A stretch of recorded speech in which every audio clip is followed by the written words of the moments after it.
Bismillah ar-Rahman ar-Rahim wa salatu wa salam ala Rasulullah. Amis téléspectateurs d'Al-Bayan, recevez la paix chez vous. Assalamu alaikum wa rahmatullahi wa barakatuh. Nous sommes le samedi 6 Ramadan 1445 de l'Égypte correspondant au 16 mars 2024. Bienvenue dans Point Hebdo qui désormais pendant ce Ramadan, ces 4 samedis de Ramadan, vous sera proposé aux alentours de 21h45 minutes. 4 sujets à traiter, à savoir le Ramadan, une belle opportunité de purification interne et de réconciliation au sein des familles et au sein des communautés.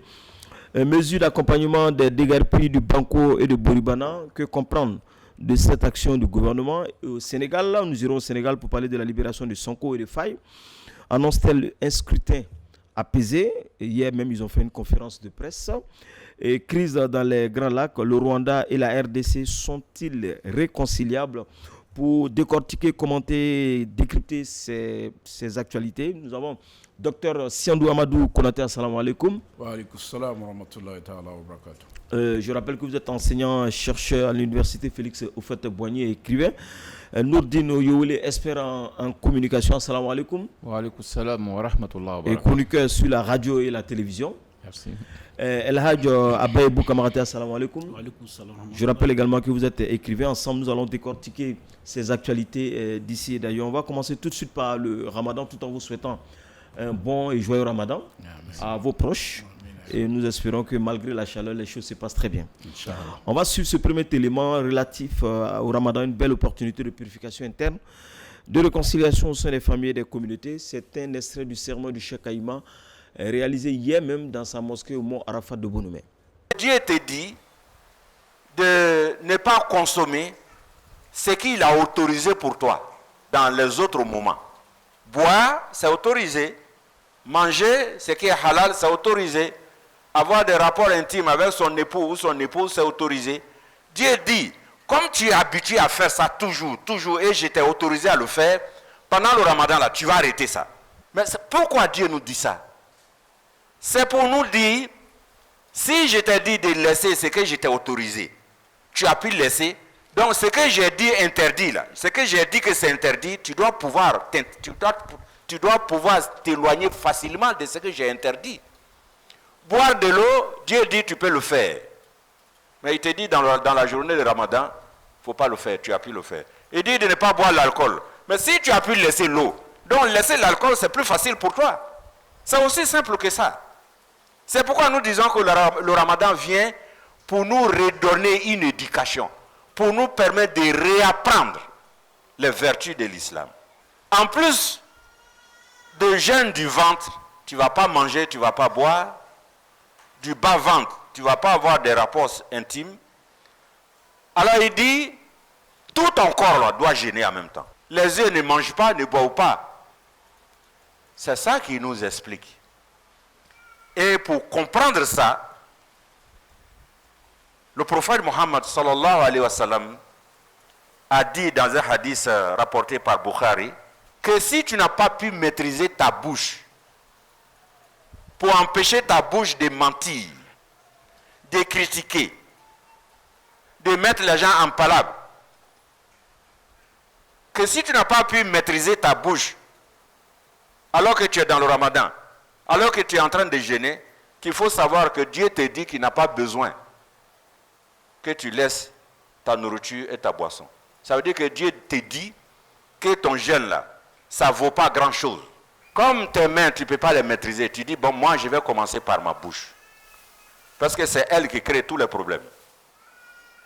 Tu peux commencer à aller par l'élimination pour dire, cette année là, moi ma bouche là, va jamais prononcer une parole que Dieu n'aime pas.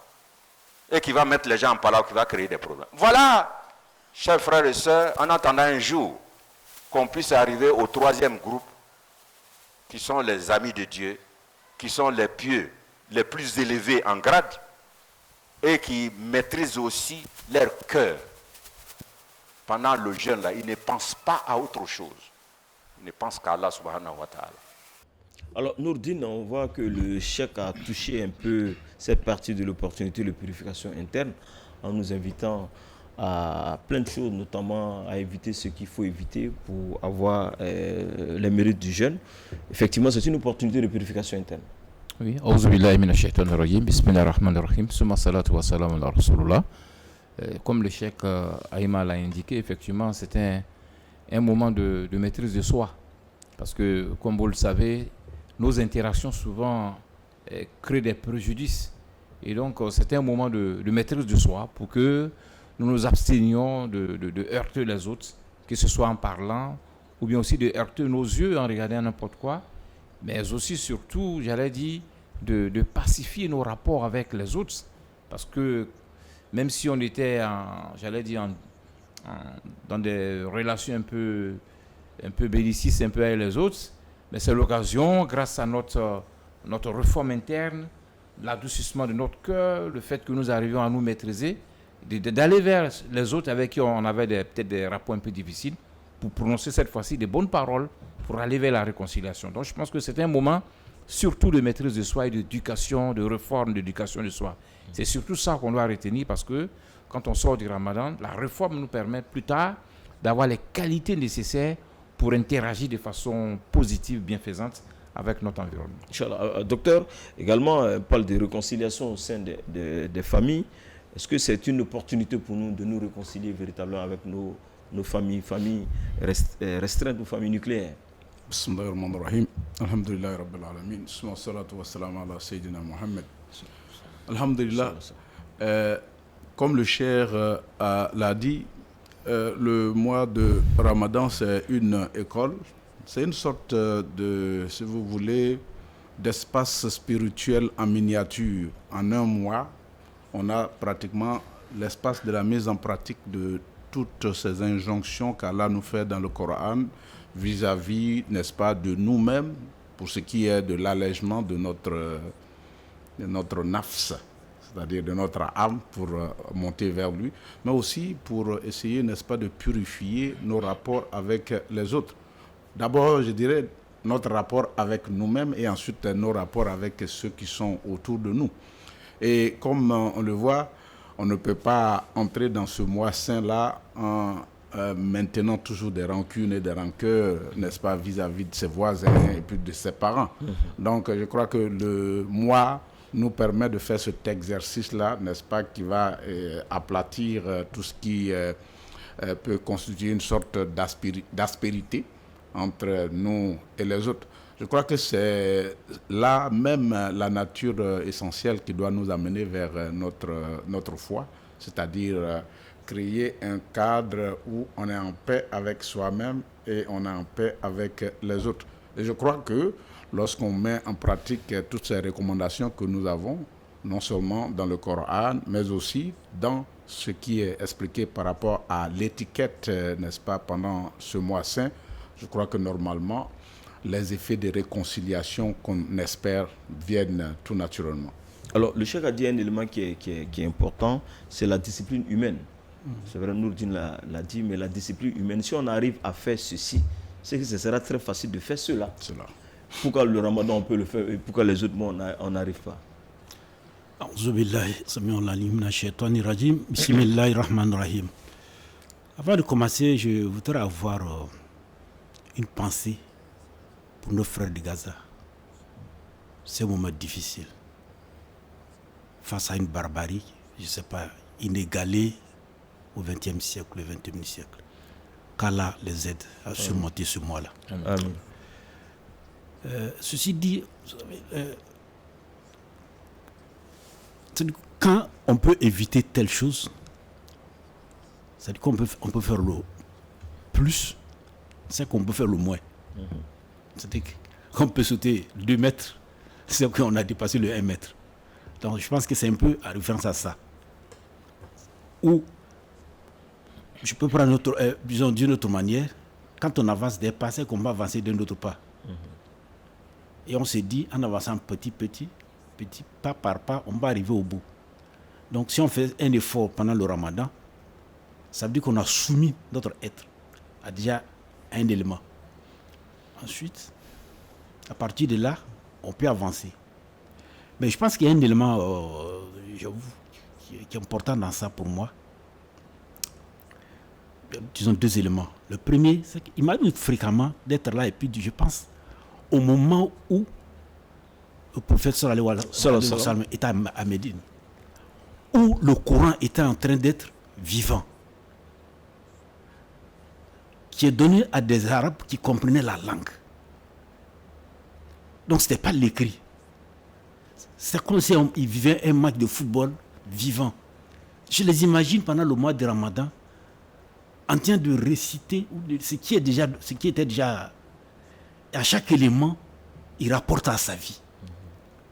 C'est-à-dire, j'imagine un peu l'émotion ou l'état dans lequel on peut être. On vit quelque chose, je crois en Dieu. Dieu me dit, ça là, il ne faut plus le faire. Ou voici ce qu'il faut faire maintenant. Souvent, j'essaie d'imaginer comment ça devrait être. J'imagine la passion d'Ali, la passion de Omar dans ça là. Parce que rappelez-vous la canne qui vient de se passer. Comment les gens étaient sur le terrain, comment ils vivaient ça. Ils se transcendaient. Ils se transcendaient. Donc j'imagine un peu la même ferveur. Voilà, donc je me dis, le Ramadan, puisque Dieu dit de reprendre le Coran pendant ça, c'est cette vie-là où on replonge sur soi-même. Est-ce que vraiment, ce que Dieu dit là, j'arrive à le faire? En tout cas, on se pose la question et on essaie de le faire. Voilà. Et puis la deuxième chose, c'est la communauté. Pendant ce mois, on se rappelle qu'on a des frères. On se rappelle, même la dame qui est à la maison, même si elle avait des problèmes, pendant le mois de Ramadan, elle s'est dit, mon mari, il faut que je lui donne les moyens de rompre son jeûne dans de bonnes conditions. Donc ça, c'est un élément de rapprochement, j'appelle ça, qui est très fort. Nourdine, vous avez quelque chose à ajouter avant de passer à un autre sujet? Oui, c'est juste pour illustrer ce que là je viens de dire, c'est-à-dire la ferveur des premiers musulmans lorsqu'ils recevaient le Coran. Et on nous dit dans beaucoup de livres d'exégèse que quand, vous savez, l'interdiction de l'alcool s'est faite de façon progressive. C'est ça. Et on dit le jour où le verset qui est venu interdire de façon ferme la consommation d'alcool a été révélé, les musulmans de ce moment-là ont systématiquement versé le reste d'alcool qu'il y avait chez eux. Donc chacun a son fût et autres là-bas ont versé, et on aurait cru qu'il y avait un torrent, une pluie d'alcool dans les rues de Médine. Pour dire que ils avaient grandi avec le Coran, ils avaient cette conviction, ils croyaient en Dieu, ils avaient cette crainte d'Allah, et dès l'instant où Allah interdisait quelque chose, automatiquement, il se l'interdisait. Donc c'est comme vous dites, vous comprenez là, mais aujourd'hui avec le décalage, nous aujourd'hui le Ramadan est une opportunité, c'est un moment qui nous permet de nous exercer à nous interdire des choses qui vont nous être profitables. Mais la grande question, c'est un problème de volonté et un problème d'intention. Moi, je prends toujours l'exemple des fumeurs. Un homme qui ne fume pas toute une journée, pourquoi n'arrive-t-il pas à continuer de s'abstenir de fumer? C'est une grande question. Seuls les fumeurs pourront répondre. Mais pour moi, c'est d'abord un problème de... Quand on finit de faire la rupture, la première chose de fumer, il va chercher une... Voilà, donc c'est pour dire que c'est un problème d'intention. Absolument. Voilà. On va aborder maintenant le deuxième sujet, messieurs, avec votre permission. C'est concernant les déguerpis de Banco et de Bouribana. Que comprendre de cette action du gouvernement? On l'a entendu, le conseil de ministère mercredi, je pense, le porte-parole du gouvernement qu'on va suivre maintenant. Le conseil a adopté, sous l'impulsion de son Excellence, Monsieur le Président de la République, un dispositif de relogement comprenant une série de mesures dont les 5 majeures sont les suivantes. Le soutien de l'État au relogement à hauteur de 250 000 francs CFA par ménage. Le montant global du soutien de l'État aux populations affectées dans les quartiers de Bouribana à Tekoubé et de Jesco à Yopougon est évalué sur la base de cette allocation forfaitaire à 697 millions de francs CFA. Deuxième mesure majeure, l'accompagnement des propriétaires ayant des titres fonciers en vue d'acquisition de parcelles en pleine propriété.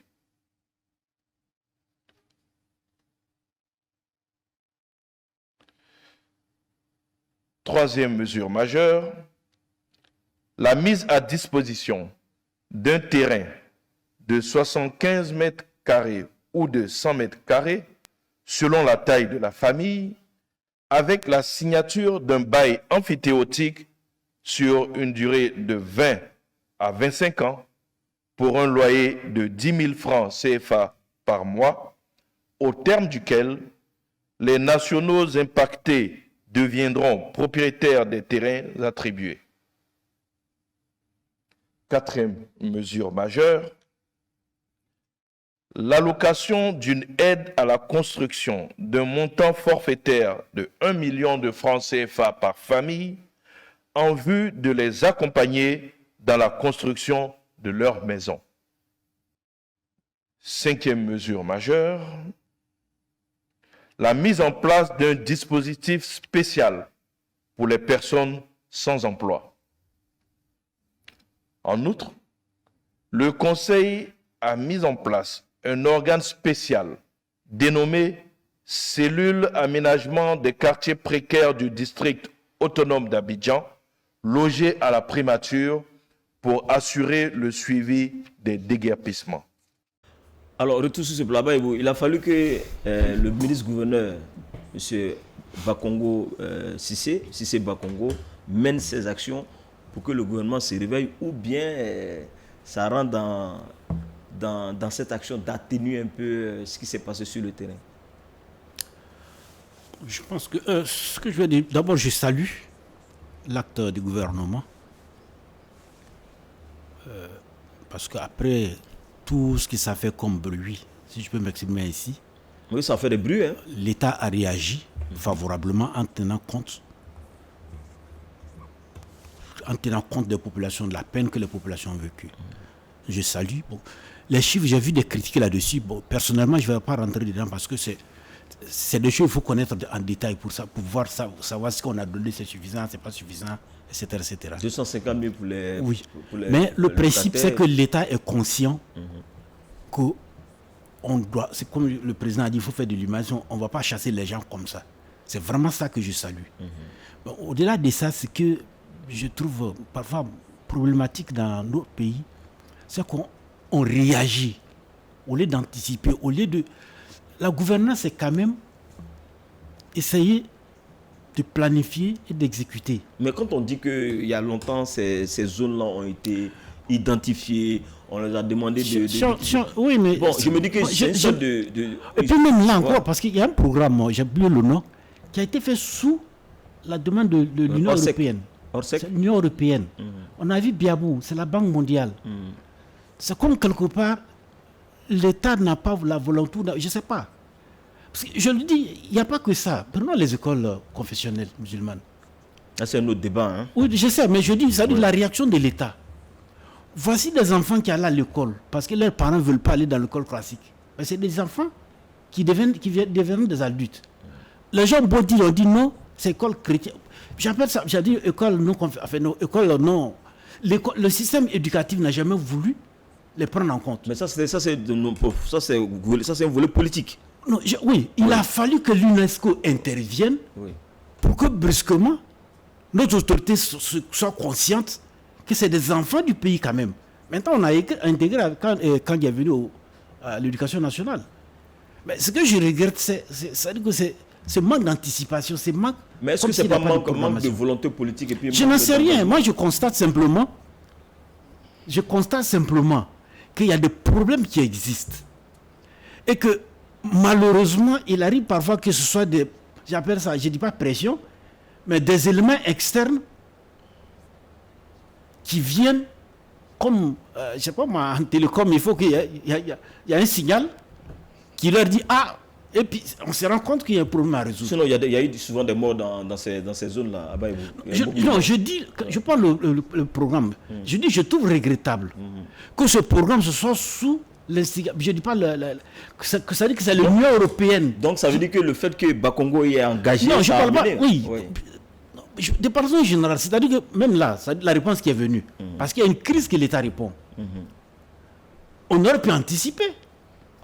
Et la crise n'aurait pas lieu. C'est-à-dire que toutes les mesures qui sont venues, ça aurait pu être fait en amont, en amont, et le problème ne serait pas venu. Inch'Allah. Donc, il y a une réaction à quelque chose, ou bien c'est un signal externe qui vient activer un processus. On va C'est ça que écouter je regrette. Konaté, Dr Konaté.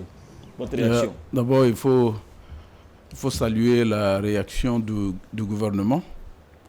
Comme on le disait, je crois qu'on a insisté là-dessus la fois dernière qu'il fallait humaniser ces actions de réappropriation de l'espace par le gouvernement. Et le gouvernement nous a écoutés, ou bien le gouvernement a écouté les Ivoiriens et les cris de cœur des gens par-ci, par-là. Ça, c'est quelque chose à saluer. Le gouvernement pouvait, n'est-ce pas, prêter des oreilles sourdes à tout cela et puis faire le travail comme voilà, cela se fait. Pour rebondir un peu sur ce que... voilà. Oui, il y avait une sorte de manque de volonté et de courage politique. Sinon, les espaces qui ont été déguerpis, la décision de déguerpissement, je crois que ça date depuis au Faux-Boigny même, en passant par Henri Konan Bédié. Donc ça dit, c'est le manque de volonté. C'est un manque de volonté politique. On s'est dit que, bon, peut-être qu'il y en a qui voulaient capitaliser cela comme une sorte de, je dirais, de cash électoral. Mais c'est clair que depuis longtemps, pour des projets de développement, ce sont des espaces qui étaient, n'est-ce pas, destinés à disparaître. Mais aucune décision n'a été prise. Il faut saluer la décision qui a été prise maintenant. Et je crois que la décision, c'est plus ou moins imposé au gouvernement avec ce pont qui a été construit au niveau de Boribana. Donc casser Boribana. L'emprise du pont. Voilà, l'emprise du pont. Donc casser Boribana, ça devenait tout à fait. Mais je me pose encore naturel. ma question. Oui. Est-ce que les actions du ministre-gouverneur actuel a fait qu'on a pris les choses en main pour régler définitivement ces problèmes? Bien entendu. C'est que chaque fois, il y a tel mort, telle pluie, etc. Bien entendu. Lorsqu'on écoute, par exemple, ce que le ministre Amadou Koulibaly a dit, je crois qu'il y a une cellule qui est là maintenant qui va veiller à ce que les déguerpissements se fassent d'abord et que voilà, les mesures d'accompagnement viennent. Et c'est ce qu'il faut noter à la fin de ce qu'il a dit. Et c'est moi, je crois que c'est quelque chose à souligner en rouge. Parce que c'est vrai qu'il y a des familles qui ont été mises à la rue. Dieu merci, alhamdulillah, voilà, le gouvernement essaie de faire ce qu'il faut faire. Mais je crois qu'il faut continuer à faire le travail voilà, que l'État doit faire. Parce que si on ne le fait pas, on va évidemment aller dans le sens de ce que Kamaraté était en train de dire. Il ne faut pas attendre que voilà, il y ait, je ne sais pas, une petite crise pour réagir. Et une fois que il y a des décisions qui sont sur la table, il faut nécessairement les implémenter. C'est pour ça qu'il faut saluer les actions du ministre-gouverneur Bakongo. Est-ce que avec cette action du gouvernement, Nourdine Oyole, est-ce que cela ne va pas amener les collectivités locales, notamment les mairies, à se mettre véritablement au travail? Ils travaillent, mais pour ces cas précis de déguerpissement, de quartiers précaires, etc. Parce que hier même, le ministre-gouverneur Bakongo était à Djamé. On a vu ça sur les réseaux sociaux. Oui, bon, je pense qu'il y a deux choses. Première des choses, notre pays est en train de se développer. Et l'histoire, tout le monde est là ici. Chaque fois qu'un pays veut se développer, que les villes doivent s'étendre, généralement, ceux qui sont en situation, les maisons précaires, sont repoussés à la périphérie. Donc, c'est évident que c'est une dynamique qui ne va pas s'arrêter. C'est en cela que l'État doit prendre ses responsabilités. On sait qu'il y a des zones qu'on va raser pour construire des choses à la place ou bien faire des infrastructures. Mais ces personnes qui habitent ces lieux-là, qu'est-ce qu'on fait d'elles? Donc je pense que c'est en cela que l'État doit prendre ses responsabilités, dégager tous les moyens qu'il faut pour, dans une démarche communicationnelle humanisante, parler à ces personnes et puis trouver un moyen de les relocaliser quelque part d'autre. Je pense que si on est dans cette dynamique courageuse, politique, bien organisée, qui respecte les droits de l'homme et qui est humanisante, je pense que les choses vont se faire. Donc, ça, il n'y a rien à faire pour pas qu'on se cache. Tous ces lieux qui ont été identifiés vont faire l'objet de déguerpissement. Mais l'État a le devoir de trouver un moyen de relocaliser ces personnes. Et nous saluons ces mesures-là. Ça aurait pu être fait. C'est ce qu'on a dit. On aurait pu faire ça en amont. Et puis, tranquillement... Non, mais vous dites que vous donnez raison à un camarade qui dit que c'est face à une crise qu'on trouve Non, mais dans tous les il y a cas, la réaction. Les faits sont têtus, c'est Ouais. les faits. Moi, je ne fais que commenter les. Oui, mais oui. maintenant, le processus continue. Absolument. Nous, on dit ça maintenant pour les prochaines fois. C'est-à-dire qu'il faut avoir une démarche plus cohérente, plus humanisante, et l'État doit prendre ses responsabilités et faire en sorte que tous ces lieux identifiés là qu'on voit, comment on relocalise ces personnes-là. Deuxième élément. Voilà. Pour moi, la deuxième des choses, c'est que quand même, l'État a pris conscience. Vous savez, à un moment donné, en Afrique, on a tous l'impression que l'État ne respecte pas les droits de ses citoyens. C'est l'impression que ça a donné. C'est-à-dire comme l'État est puissant, on peut faire ce qu'on veut de lui. L'État écrase tout le monde. Il casse tout le monde. Là, je pense que là, la Côte d'Ivoire, je le dis, à travers ce acte-là, l'État de Côte d'Ivoire montre l'exemple. Le citoyen ne doit pas être brimé. Le citoyen ne doit pas être écrasé. Parce que le rôle de l'État, c'est de servir le peuple. C'est ça. Et je pense que là, il faut se féliciter pour que vraiment la démarche rentre vraiment dans un cadre vraiment qui respecte les droits de l'homme. Et un cadre, elle a dit, plus républicain et qui fait en sorte que chacun comprenne qu'il doit quitter là où il habite, mais l'État lui trouve les moyens. L'État aussi se donne le devoir de trouver les moyens de Konaté voulait réagir avant Abaïbou. Allez-y. Je crois que ici, là, ça donne l'opportunité à l'État de Côte d'Ivoire de se providentialiser un peu, c'est-à-dire l'État-providence. C'est vraiment très bien de voir que l'État, avec tout ce qui s'est passé, avec les cris de cœur et tout, que l'État ait pu mettre, n'est-ce pas, sur pied une série de mesures. Des mesures... Ça tourne autour de 20 à 19 milliards. Voilà. Ces mesures-là, ça montre très bien que l'État a commencé à être humain ici en Côte d'Ivoire. Ça montre également que nous sommes dans une dynamique où les richesses de ce pays-là peuvent être partagées à pratiquement tous les citoyens. C'est vraiment un acte à saluer parce que ça, c'est quelque chose que tout le monde regarde. Et je suis très, très bien content qu'on en a parlé ici sur cette table. Bien sûr, il y a et voilà, tout cela, ça se passe pendant le mois de Ramadan. Voilà, ça c'est quelque chose qu'il faut véritablement saluer. Monsieur, vous n'avez pas encore répondu à ma question, je vais la reposer encore. Allez-y. Je voulais juste dire, je souhaite qu'il y ait une politique permanente. Vous savez, dans les quartiers, aujourd'hui, effectivement, l'économie reprend. Il y a des quartiers, la classe moyenne grossit. Bon, ça c'est un débat normal, c'est un élément de l'économie mondiale aujourd'hui. Avoir une classe moyenne qui consomme. Cette classe moyenne a besoin du personnel de bas niveau qui va bien payer. Ce personnel doit être logé. Et le personnel doit être logé. Doit être mobile. Bien sûr. Ouais. Parce que quand il y a un ministre, il a besoin d'un chauffeur. Quand un directeur d'une entreprise, il a besoin d'un cuisinier. Donc ce personnel-là n'a pas les moyens d'habiter le même quartier que les autres. Ça veut dire que quand on pose le problème, tant qu'on n'intégrera pas ça comme une donnée, les quartiers précaires vont absolument prospérer. Quelqu'un ne peut pas habiter à Yopougon, payer transport pour venir faire la cuisine à la Riviera. Parce que tout son argent va partir dans le transport. Oui, mais il faut réfléchir à plusieurs... Donc il a besoin d'un endroit où il va vivre et il peut aller travailler facilement. Si on ne lui donne pas une réponse, il va créer une réponse. C'est clair. Ça dit lui, mais il va résoudre son problème. Il va chercher à résoudre.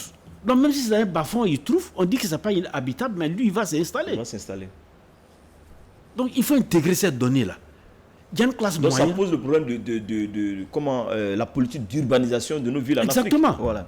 Qu'on le veuille ou non, tout le monde n'a pas les mêmes salaires, tout le monde n'a pas les mêmes revenus. Dieu a fait créer le monde ici. Il y a des gens qui sont aisés, mais ils auront besoin des gens moins aisés. Ces gens-là, il faut leur donner les moyens de vivre. Inch'Allah. Je crois que... Mais si vous n'avez pas répondu à ma question avant de passer au troisième sujet, est-ce que l'action menée par le ministre-gouverneur Cissé Bakongo a réveillé nos mairies face à leurs responsabilités? Parce qu'il y a beaucoup de réunions, il y a une cellule qui a été créée au niveau de la primature. Certains parlent de désaveu, mais par contre, est-ce que c'est pas il amène les maires véritablement à se réveiller, à aller au front? Oui, ça c'est inévitable. Je pense que vous avez vu le cas de Yopougon. Oui. Ça a forcément réveillé les maires, puisque c'est d'abord, avant d'être des citoyens au niveau national, mais c'est d'abord des personnes qui vivent dans une commune. C'est ça. Et leur cadre de vie relève directement de la mairie. Donc ça oblige nos mairies à être plus regardantes. Et je pense, comme vous le dites aujourd'hui, ce qui s'est passé là, aujourd'hui réveille toutes les mairies. Absolument. Chacun dans son coin va identifier les lieux précaires et trouver les solutions idoines qu'il faut, peut-être faire des propositions concrètes à l'État pour voir quel accompagnement on doit apporter à cette mairie-là pour résoudre la question des déguerpissements ou bien de la relocalisation des sites qu'on appelle identifiés. Ce qui est intéressant, le ministre gouverneur... Parce qu'hier, il était avec le ministre Farid Mauro d'Adjamé. Il sillonne Abidjan. Oui. Je crois qu'il est en train de détecter les zones à pas démolir, mais embellir. Vous savez, on va dire embellir. Je ramène à la Cannes. Oui. Quand on a eu le 4-0, toute la République s'est réveillée. Je dis que tout le monde s'est réveillé. Absolument. Du président jusqu'à... Même les joueurs ont pleuré parce que... Donc, on le dit couramment, quelque chose de malheur est bon. Mais le souhait, c'est qu'on n'entende pas le malheur pour y aller. C'est ça vraiment le souhait. En tout cas, notre baromètre pour mesurer tout cela, ce sera les prochaines pluies. Est-ce qu'il y aura encore... On ne souhaite pas qu'il y ait des morts. Est-ce que ces quartiers-là qui ont été dégagés ne seront pas recolonisés? On termine avec vous. Je crois qu'on attend l'implémentation de ces 5 mesures-là. Si c'est 6 mesures. Voilà. C'est 6 mesures, puis un autre. Voilà, de ces mesures-là, une fois que c'est bien implémenté, évidemment, je crois que la classe moyenne dont on a besoin, parce que je suis vraiment content que Kamaraté en ait parlé, on a besoin de ça, effectivement. C'est pour ça, donc, l'urbanisation avec le métro et tout ça, voilà, ça va permettre... Et puis les BRT, etc. Voilà, ça va permettre aux gens, n'est-ce pas, de se rapprocher de leur lieu de travail. Inch'Allah. En tout cas, le développement a un coût et on espère que ces mesures d'accompagnement des déguerpis, ces mesures-là répondront à l'aspiration de toutes ces personnes qui ont été meurtries lors de cette situation. Messieurs, le troisième sujet, c'est en international. Le Sénégal, la libération de Sonko et le GDFI annonce l'instructeur apaisé qui est prévu pour le 24 mars. Mais en attendant, on fait un tour à la région. On revient tout de suite.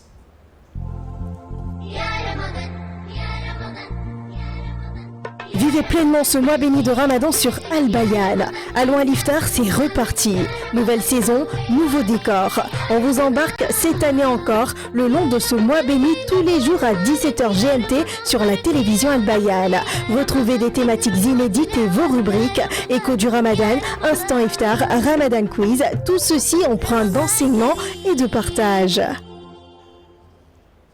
Retour sur ce plateau, Cheikh Aboubakar Fofana, radio, télévision, Al-Bayan. Vous suivez Point Hebdo, votre magazine de décryptage, d'analyse et de commentaires de l'actualité d'ici et d'ailleurs. Nous avons traité 2 actualités, à savoir le Ramadan.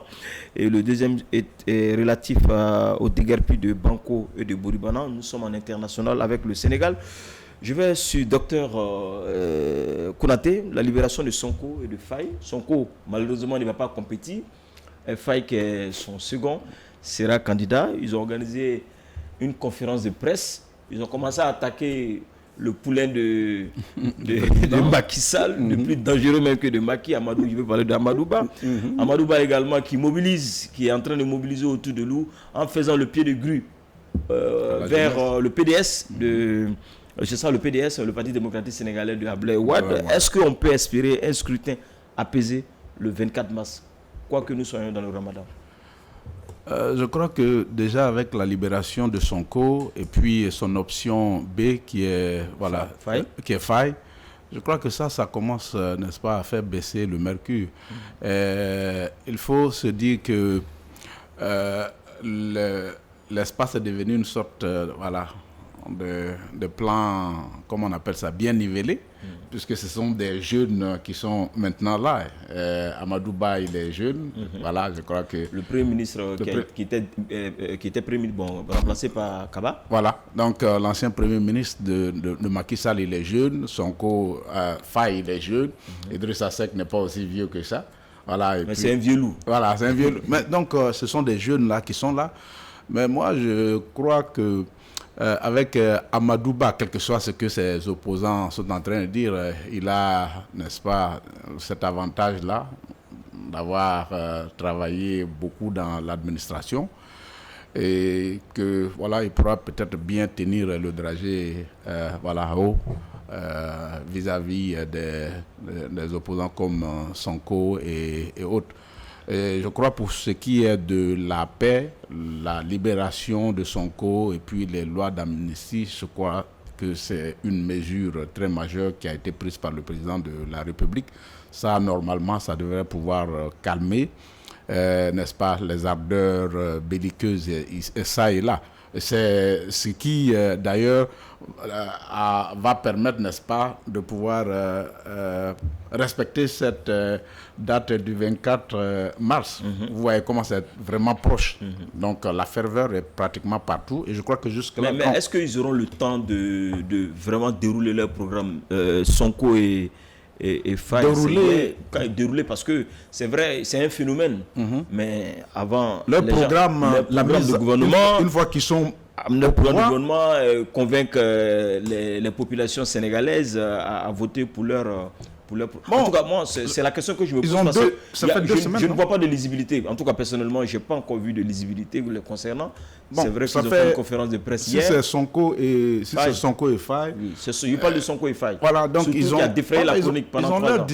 Leur discours, c'est là, il faut essayer de repenser les accords de pêche, les accords de défense avec la France et puis avec un peu discours souverainiste. Voilà, avec un peu de panafricanisme. Ça y est là. Je crois que le plan B, celui qu'on appelle l'option B de Sonko, c'est la même chose qu'il dit.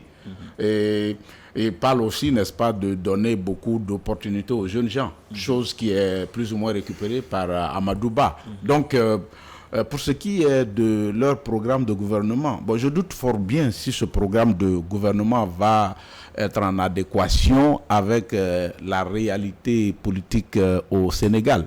Parce que, quoi qu'on dise, c'est vrai que ce sont des jeunes, c'est vrai que ce sont les jeunes qui ont fait cette bataille-là pour que le président Macky Sall recule.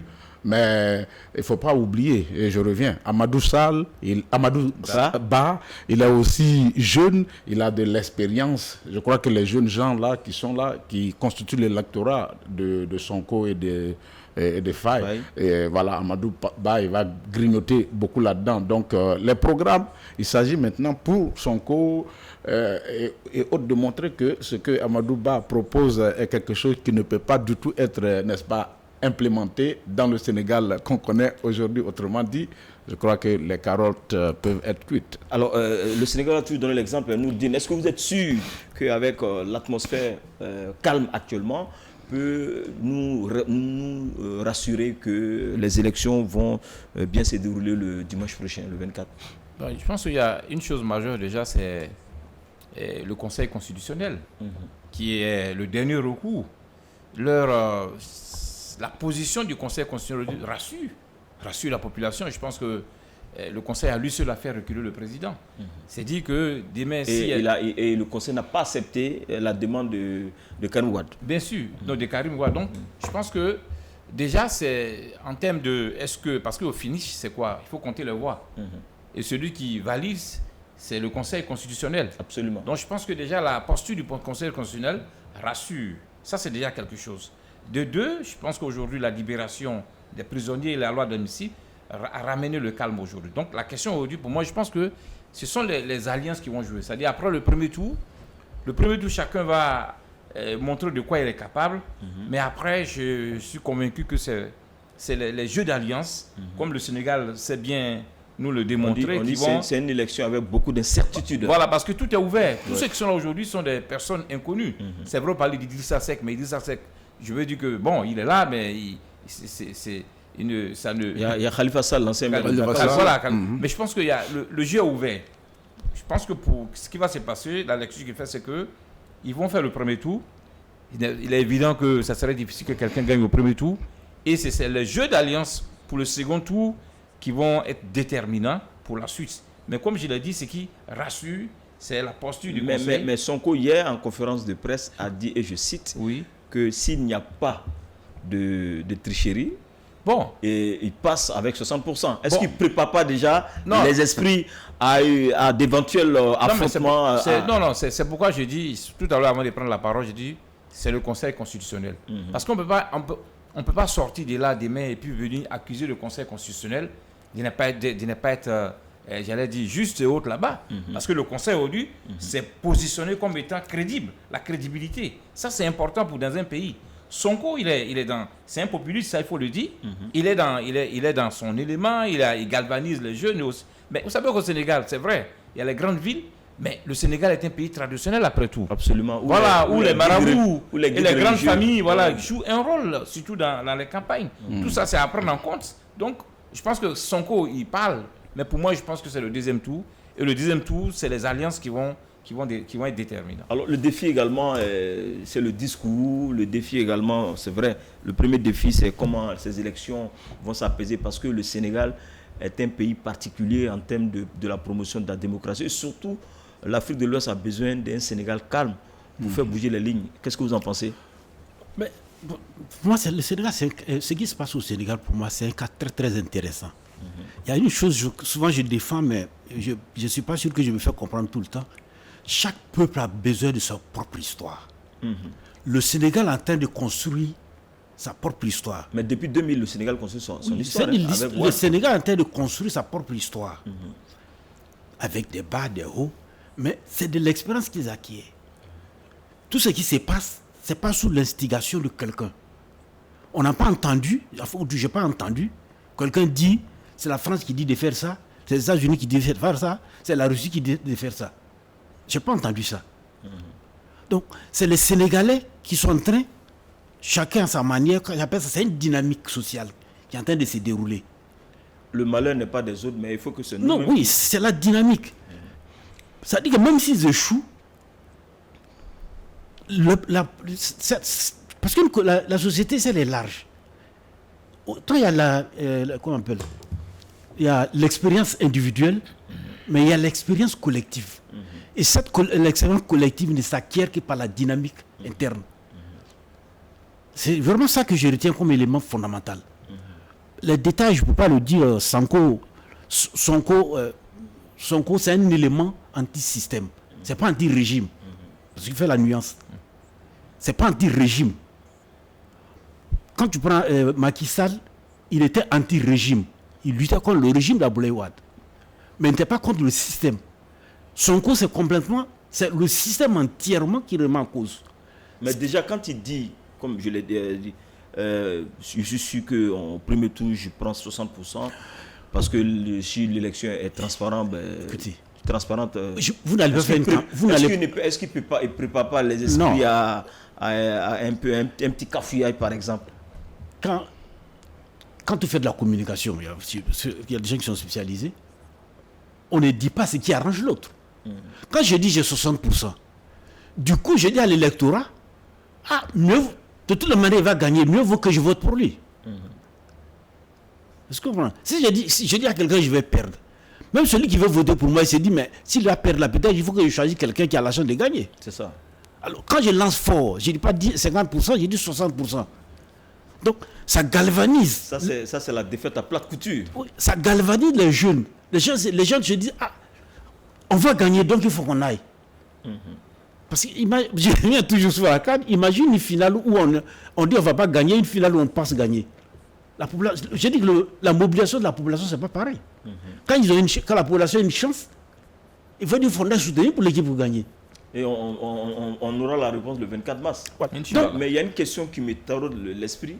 Est-ce que cette dualité-là ne va pas montrer ses limites demain, au cas où Faye remporte les élections? Quelle dualité? Entre Sonko et puis Faye. Bien sûr, bien sûr. Non, il y a une sorte de dualité. Non, c'est-à-dire que c'est clair. C'est clair que effectivement, même une garde de leadership. C'est-à-dire que même quand on a dit qu'il fallait que le Conseil constitutionnel essaie de revoir pour voir si les candidats recalés ne pouvaient pas être remis dans le jeu, je pense que ça a failli même créer une scission au niveau du PASTEF. Voilà, parce que Sonko se disait, bon, il peut revenir pendant que Bachirou Diama Faye, qui est déjà positionné comme candidat, ça a failli même créer des bisbilles. Je pense que c'est pourquoi, en termes de communication, ils sont sortis, ils ont fait la... Et vous avez vu que Sonko s'est mis un peu en retrait pour laisser Bassirou porter la chose, mais il vient en soutien. Mais on espère que effectivement, ils vont arriver à s'entendre. Mais vous savez, en politique, les hommes politiques, les réalités... Je pose la question parce que quand j'ai suivi la conférence de presse, leur positionnement, et puis bon, il y a beaucoup de non-dits. Ouais. Justement, c'est le deuxième élément sur lequel je voulais revenir. Allez-y, 30 secondes. Je retiens une chose. En Côte d'Ivoire, quand on a interdit les candidats, le parti s'est retiré. Eux se disent, ce n'est pas l'individu qui compte, c'est l'idée que nous défendons.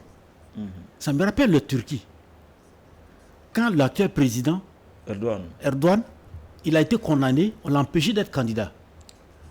Au lieu de faire comme en Algérie, d'enclencher la violence, se dire, écoute, c'est les idées que nous défendons. Erdogan a fait la place à quelqu'un d'autre. Il n'y a pas d'homme providentiel, mais il faut Quand ils ont gagné, il a réhabilité Erdogan. Regarde le président, ça veut dire que si c'est véritablement ce qu'ils disent, c'est ce qu'ils veulent, s'ils gagnent, ils vont réaménager le système de façon à donner une place à Sonko pour faire le travail qu'il peut faire. En tout cas, cette question n'a pas été répondue. Il y a ce qu'il dit. Non, je dis, c'est ça. Ouais. Je regarde si ce qu'ils disent est véritablement, c'est-à-dire qu'on défend des idées et non des individus. S'ils gagnent, il s'agira maintenant de réaménager le système pour faire de la place à Sonko. On espère bien, oui. On termine avec vous. Moi, je dirais qu'il faut poser la question de savoir quelles sont les chances des uns et des autres. Est-ce qu'il y a eu un sondage qui a été fait pour cela? Est-ce qu'il y a les tendances? Il y a localement, les gens essaient de, si vous voulez, de classifier les différents candidats. Vous avez le candidat de président Macky Sall qui est en tête. Mais je crois qu'il est en tête de bonne guerre. Est-ce que on peut même dire le travail que Macky Sall a abattu en termes de développement, de positionnement, est-ce que ça va pas, c'est pas une réponse? Ça va être je me dis, il y a certains Sénégalais quand même qui disent, bon, en fait, il a travaillé. C'est pourquoi il faut déplorer l'attitude du président Macky Sall. Parce qu'effectivement, il a mené beaucoup d'actions de développement qui peut être un argument pour son candidat. Donc, ça volte-face quelque part j'allais dire terni. Voilà. Sinon, mais il y a des résultats, il y a des acquis. Même s'il reste beaucoup à faire. Donc, c'est le match entre, c'est ce que je dis depuis le début, c'est le match entre Amadou Ba et le groupe de Sonko, voilà, qu'il faut essayer de voir. Maintenant, bon, s'il passe, est-ce que Sonko va laisser l'autre se mettre là? Bon, de toutes les manières, ils vont faire leur réorganisation. Le plus important, c'est que voilà, ce sont des jeunes qui voulaient venir au pouvoir. Ils sont au pouvoir. On va voir, voilà, ils sont à l'œuvre. Qu'est-ce qu'ils vont donner au Sénégal? En tout cas, nous espérons la paix et puis un scrutin apaisé dans ce grand pays démocratique. Qui, certainement, l'élection va faire bouger les lignes chez nous en Afrique de l'Ouest. Et on avait un élément d'un confrère qui devait réagir au cours de cette émission. On l'aura vers la fin, Inch'Allah. Le dernier sujet, amis débatteurs, c'est la crise dans les Grands Lacs. Le Rwanda et la RDC sont-ils conciliables? Et là, Kamaraté. À mon avis, non. Un petit pays. Non, à mon avis, non. On dit le Kinshasa même est plus grand que le Rwanda. À mon avis, non. Parce que c'est deux mondes trop différents. Pourtant, c'est le même Bantou. Oui. C'est le même Bantou. Vous avez un président rwandais sûr de lui. Paul Kagame, sûr de lui, qui critique la France, qui s'oppose à la France. Mais la France lui fait la cour pour donner le secrétariat général de l'OIF. C'est quelqu'un qui est venu au pouvoir avec une équipe et des idées. Il a eu la chance d'avoir un partenaire qui sont les États-Unis. Donc, et à côté de lui, il y a un pays où j'ai dit qu'à la limite, j'ai dit qu'il marche à l'envers, qu'il marche sur la tête. Ou quand vous regardez les dernières élections, l'équipe du président actuel, qui c'est qui dit, toute leur campagne contre le métis, Moïse Katumbi, c'est la nationalité. Ils n'ont pas été capables de parler programme, ils n'ont pas été capables de dire on peut développer le pays sous cette forme. Un pays où, franchement, quand vous regardez la politique, quand vous regardez les politiciens, vous demandez... Qu'est-ce qu'ils ont fait à Dieu pour qu'ils soient dans cette situation? Donc à côté de ça, vous avez Kagame méthodique, organisé, vraiment sûr de lui, Et les candidats, engagé. il est candidat encore pour un 5e mandat, je crois. Mhm. Ouais. Oui, bon, il se voit comme un homme de mission. C'est comme un homme de mission. Il est venu pour une mission. Bon, tant qu'il a envie, tant qu'il a de l'énergie, il dit je continue avec la mission. C'est pour ça, la dernière fois, je disais ici, je sais qu'avec les collègues, là, les frères, là, on n'était pas très d'accord. Quand j'ai dit laissez chaque peuple assumer son histoire. Inch'Allah, laissez chaque peuple assumer son histoire. Nourdine, Bon, je pense que... Grand Congo avec ses 2 millions de kilomètres carrés, Oui. avec ses plus de 70 millions d'habitants, Oui. et un tout petit pays qui est à l'est, vers le Kivu. Et comment comprendre cela? Oui, moi je pense que d'abord c'est l'histoire. Hein. Le Front patriotique rwandais qui dirige le Rwanda depuis le génocide. 94. Voilà, 94, c'est une armée qui s'est organisée en exil et de façon méthodique qui a marché pour prendre le pouvoir. Et ces méthodes sont connues, c'est-à-dire les méthodes même que ce front a appliquées durant la rébellion, mais c'est la même méthodologie. Ils sont bien organisés, c'est des militaires, tout est méthodique, le pays est quadrillé. Donc, comme l'a dit LH, c'est un État structuré, qui a une base militaire assez forte et avec un président qui a une vision. Donc, à partir de ce moment-là, même si à côté vous avez le Congo, qui malheureusement est désorganisé, l'État est pratiquement absent. Vraiment, c'est quand même avec... oui, non, quand j'ai dit l'État est absent, c'est-à-dire que c'est vrai, il y a un État, mais le contrôle de l'État sur l'ensemble du territoire, il n'est pas réel. Surtout voilà, il n'est pas réel. Il n'est pas réel. Pendant longtemps au Congo, on sait que pour aller à l'école, les parents se cotisaient eux-mêmes pour faire partie des enfants à l'école. Il faut féliciter Tshisekedi quand même, qui est arrivé, qui a rendu l'école gratuite et autres là-bas. Tout ça, c'est des signes de la présence de l'État. Donc, aujourd'hui, je pense que le Congo souffre de... Il y a eu l'ère Mobutu qui s'est soldé... Pendant 30 ans. Voilà, qui s'est soldé par sa défaite devant la rébellion. Voilà. Kabila. Et on dit même que c'est le Rwanda qui a supporté cette rébellion. Ainsi de Non, suite. mais on ne dit pas, mais c'est une vérité. Bon, je préfère enrouler comme ça. Non, il y a des éléments, pas plus tard que la semaine dernière. Voilà. J'ai vu un documentaire qui traçait où c'était le... Il y avait des soldats... Bon, voilà, non, je préfère parler comme ça pour dire... Non, il y a des faits, donc vous... Voilà, non, je veux dire que le Congo, ça dit que ce qu'on a aujourd'hui, c'est le résultat de toute une histoire. Un pays qui a été mal géré par Mobutu. Kabila. Et Kabila père est arrivé, il n'a pas pu gérer les partis, son fils, plus ou moins essaye de trouver une sorte d'équilibre. Mais comme on l'a dit, le Congo est fragile. Le Congo n'est pas uni. Chaque région a une sorte de volonté d'indépendance. C'est-à-dire, et là, vous avez vu, on dit les Kassai sont contre le Kivu, ainsi de suite, et autres là-bas. Mais quand le pays n'est pas uni, que l'État n'a pas la même mise, c'est normal, c'est un pays fragile. Mais est-ce que derrière, il n'y a pas une main derrière? Non, moi... Arrêtons d'accuser les mains. Non, ce sont des... Oui, non, moi je pense qu'il est arrivé à quand même... Nous, le souhait aujourd'hui, c'est que faut souhaiter que le Congo retrouve vraiment son équilibre. Parce que c'est un pays à lui seul qui peut tirer l'Afrique vers le haut. Le barrage sur le fleuve Congo, à lui seul, on dit, peut donner l'électricité à la moitié de l'Afrique. Donc je pense que c'est un pays...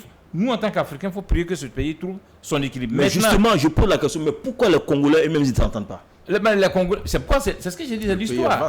Le pays est vaste. Peut-être que la question de pays unitaire ne marche pas. Il faut que le Congolais soit courageux pour faire du fédéralisme. C'est une fédération. Non, c'est un pays unitaire. Ils ont des provinces. Ça, c'était l'idée de l'ancien Lumumba. Voilà, c'est un pays unitaire. Mais vous voyez que de Kinshasa, on ne peut pas contrôler jusqu'à là-bas. Donc je pense qu'aujourd'hui, peut-être que les Congolais doivent avoir le courage de se dire qu'il faut faire une sorte de fédération, on va vraiment donner de l'autonomie aux régions locales. Voilà, un peu, et puis vraiment essayer de trouver un mécanisme pour que ce pays-là puisse trouver son équilibre. Sinon, avec le Rwanda, c'est pas parce que la campagne, moi j'ai rencontré des Congolais, j'ai eu la chance de rencontrer des Congolais avant les élections. Oui. Quand vous parlez avec eux, ils sont braqués, ils se disent non, on ne veut pas de... Parce qu'ils voient Katumbi comme un agent de l'extérieur, ils voient tel candidat dont on ne veut pas... Voilà, qu'on est attaqué par l'extérieur, et ceux-là sont les amis, c'est ceux qui nous attaquent. Vous voyez, celui qui a eu le prix Nobel de la paix, Denis, docteur Denis, voilà, tous ceux-là, on les prend comme des agents de l'étranger, ceux qui nous attaquent. Donc, d'abord, il faut que le Congo retrouve son unité. Il faut que ce pays-là, les gens arrivent à se parler, parce que tel que c'est dirigé à présent, on a l'impression que c'est une partie du pays contre une autre partie du pays. Dans ce cas-là, vous ne pouvez pas résister devant le Rwanda qui est suffisamment bien organisé. Alors, votre point de vue, on termine cette émission. Moi, je dirais que... Des pays bantous, voilà, ils sont dans le Grand Lac, qui n'arrivent pas à s'entendre. La population qui subit le loup tribut. C'est d'abord deux façons de gérer, comme Ladj Kamaraté était en train de dire. On a la façon anglophone de gérer l'État que Paul Kagame a mis sur pied au Rwanda, qui était anciennement, je crois, francophone. On a la gestion de l'Ouganda par Museveni. Donc, il lui prête une... Et c'est là-bas Paul Kagame a été formé. Voilà, c'est là-bas il a été formé. Et pour la petite histoire, ils ne s'entendent plus. Hein. Voilà. Donc, voilà, il s'est plus ou moins, n'est-ce pas, détaché et il commence à être indépendant. Maintenant, en parlant de la République démocratique du Congo, c'est un pays qui est en construction. C'est un pays qui est en construction. 60 ans après? Oui, un pays, bien entendu. Le président Mobutu n'a rien laissé en termes de construction de pays, si vous voulez. Et un pays, ça se base sur une armée forte, sur des forces de sécurité véritablement solides. Ça, si vous regardez au Rwanda, il n'y en a pas. S'il y en avait, le Rwanda... Au Congo, s'il vous plaît. Au Congo. S'il y en avait, le Rwanda n'allait pas pouvoir se mettre devant, comme on appelle, la RDC. Donc le travail à faire actuellement, c'est de faire en sorte que ces mouvements de rebelles, qu'on a passé par là au Congo, qu'ils essaient de mutualiser tout cela dans un élan de conscience nationale pour pouvoir... Si la réalisation me le permet 2 minutes, est-ce que ce n'est pas des problèmes ethniques qui déstabilisent un peu cette zone? Mais bien entendu. Parce que c'est des élans ethniques. Bien entendu. Ouais. Je crois que Ladj Nouroudine Oyorole, il en a parlé. Quand il parle de pourquoi est-ce que, en situation normale, on aurait se dit que si Tshisekedi ne peut pas gérer le Congo, le pays, Katumbi le pourra, parce que voilà, il a au moins 500 managérial, n'est-ce pas? Mais si on s'entend, c'est là, on va lui permettre, n'est-ce pas, de venir gérer. Donc, et quand vous regardez, vous avez également des personnes qui peuvent le faire, mais lorsqu'on est cramponné à la fibre ethnique et nationale, évidemment, ça va poser beaucoup de problèmes. Ça veut dire qu'il faut attendre jusqu'à ce que le Congo devienne une sorte de nation pour que la situation, n'est-ce pas, s'arrange pour cette partie de l'Afrique. Et on le constate qu'avec la force du patriote Paul Kagame qui arrive à s'extirper de ces élans ethniques, le pays est plus solide. Pour la petite histoire, il y aura la célébration des 30 ans du génocide, mais le Congo n'est pas invité. Le 6 avril. Le 6 avril, pour montrer jusqu'où ils sont, le Congo n'est pas invité. Et parce que le Rwanda ne veut pas basculer dans cette entité. Quand vous regardez le Congo, le Sud, c'est quasiment... Ils ont la culture Zimbabwe, Afrique du Sud. Vous allez à l'Est, ils ont la culture Kenya, Ouganda. Au Nord, Centrafrique. Puis à l'Ouest, c'est Gabon, Congo, Angola. Le Bantou. Angola. Et puis au milieu, maintenant, tu as les vrais Bantous. Court là.